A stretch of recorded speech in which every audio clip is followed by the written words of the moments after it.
नमस्कार, स्वागत है आपका न्यूज़ 18 के डिजिटल चैनल पर। आपका ज़्यादा समय न जाया करते हुए आगाज़ करते हैं इस वीडियो का। और आज के इस वीडियो में बात करेंगे हमारे पड़ोसी मुल्क बांग्लादेश की, जहां से हमें बचाओ की आवाज़ें एक बार फिर गूंजने लगी है और मदद की गुहार एक बार फिर से भारत से की जा रही है। और गुहार में साफ तौर पर कहा जा रहा है कि हम बांग्लादेश में सेफ नहीं हैं, भारत हमें आज़ादी दिलाएं। इस वीडियो में आगे बढ़े उससे पहले आपको कुछ तस्वीरें दिखाते हैं।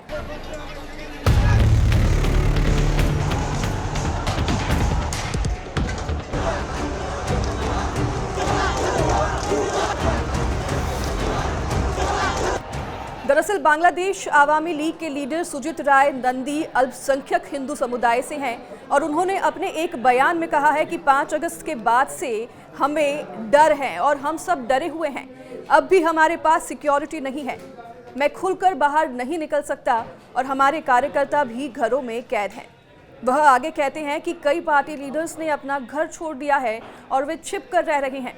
भीड़ अब भी सड़कों पर घूम रही है और भारत ने हमें आज़ादी दिलाने में पहले मदद की थी और हमें फिर उससे ही मदद की उम्मीद है। वे आगे कहते हैं कि इस मुसीबत से भारत ही हमें बाहर निकाल सकता है और हमें बाहर निकालने में प्लीज़ हमारी मदद कीजिए।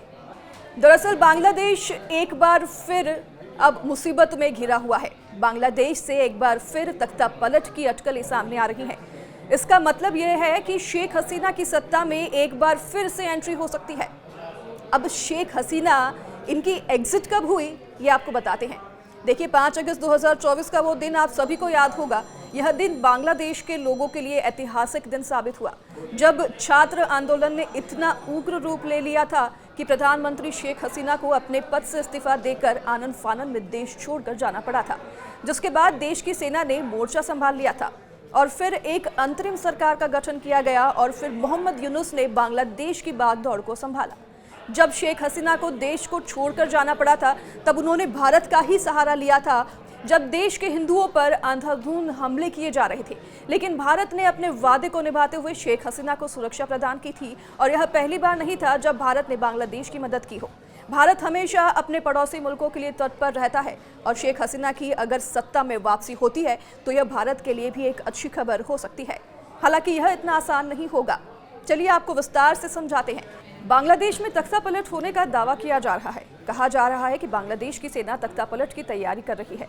सबूत के तौर पर राजधानी ढाका समेत कई शहरों के वीडियो शेयर किए जा रहे हैं, जिसमें बांग्लादेशी सेना को सड़कों पर फ्लैग मार्च करते हुए दिखाया गया है। इसके अलावा बांग्लादेश की सेना की आपातकालीन मीटिंग का भी हवाला दिया गया। अब बांग्लादेश की अंतरिम सरकार के मुखिया मोहम्मद यूनुस ने भी तख्ता पलट के दावों पर सफाई दी है। बांग्लादेश की स्वतंत्रता दिवस की पूर्व संध्या पर देश को संबोधित करते हुए उन्होंने कहा कि बांग्लादेश में उनके प्रशासन के खिलाफ अफवाहों का दौर चल रहा है। एक रिपोर्ट के अनुसार बांग्लादेश की सेना के प्रमुख वकार उस जमान ने सोमवार को एक बैठक बुलाई, जिसमें 5 लेफ्टिनेंट जनरल, 8 मेजर जनरल, स्वतंत्र ब्रिगेड के कमांडिंग ऑफिसर और सेना मुख्यालय के अधिकारियों सहित शीर्ष सेना अधिकारियों ने भाग लिया। रिपोर्ट में कहा गया है कि सूत्रों ने कहा है कि सेना राष्ट्रपति पर आपातकाल की स्थिति घोषित करने या यूनुस के खिलाफ तख्तापलट करने का दबाव बना सकती है। सेना अपने देखरेख में एक राष्ट्रीय एकता सरकार बनाने के विकल्प पर भी विचार कर रही है। इसके अलावा ढाका में बांग्लादेशी सेना की टुकड़ियों की मौजूदगी ने तख्तापलट की अफवाहों को और हवा दी है। पिछले साल अगस्त में शेख हसीना को हटाए जाने के बाद नियुक्त यूनुस सरकार के खिलाफ सैन्य तख्तापलट की अफवाहें सैन्य सरकार और छात्रों के आंदोलन के बीच कथित तौर पर बढ़ते टकराव में उपजी है। वास्तव में मार्च की शुरुआत में भी ऐसी अफवाहें फैली थी, जब बताया गया था कि लेफ्टिनेंट जनरल फैजुर रहमान, जो एक क्वार्टर मास्टर जनरल हैं, उन्होंने देश के सेना प्रमुख के रूप में जनरल वकार उस जमान की जगह लेने के लिए कथित तौर पर तख्तापलट करने की कोशिश की है। इस पर हालांकि यूनुस ने अपने खिलाफ तख्तापलट की अफवाहों को खारिज करते हुए कहा कि सभी तरह के नए तरीकों से अफवाहें फैलाई जा रही हैं। उन्होंने यह भी कहा कि जैसे जैसे चुनाव करीब आ रहे हैं, देश 2025 के अंत या 2026 की शुरुआत में चुनाव की तैयारी कर रहा है और ऐसे में यूनुस ने यह भी आगे कहा है कि इस बीच गलत सूचनाओं की तीव्रता बढ़ेगी और आप सभी जानते हैं कि इसके पीछे कौन है और क्यों है। हमने इन अफवाहों और झूठे सिद्धांतों के प्रचार को रोकने के लिए संयुक्त राष्ट्र से सहयोग मांगा है और संयुक्त राष्ट्र के महासचिव ने हमें इससे निपटने के अपने सहयोग का आश्वासन दिया है। ये तमाम बातें मोहम्मद यूनुस ने कही है।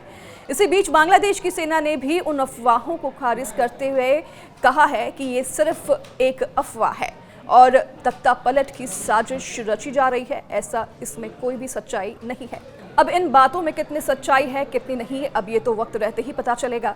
आपसे बस अब एक ही अपील है कि आप हमें फॉलो करिए और सब्सक्राइब करें। और आप इस बारे में क्या सोचते हैं हमें सजेशन ज़रूर दीजिए, कमेंट बॉक्स में हमें ज़रूर बताइए। क्या भारत को बांग्लादेश की एक बार फिर से मदद करनी चाहिए या नहीं? आपका इस पर क्या विचार है हमें कमेंट बॉक्स में ज़रूर बताइए। नमस्कार।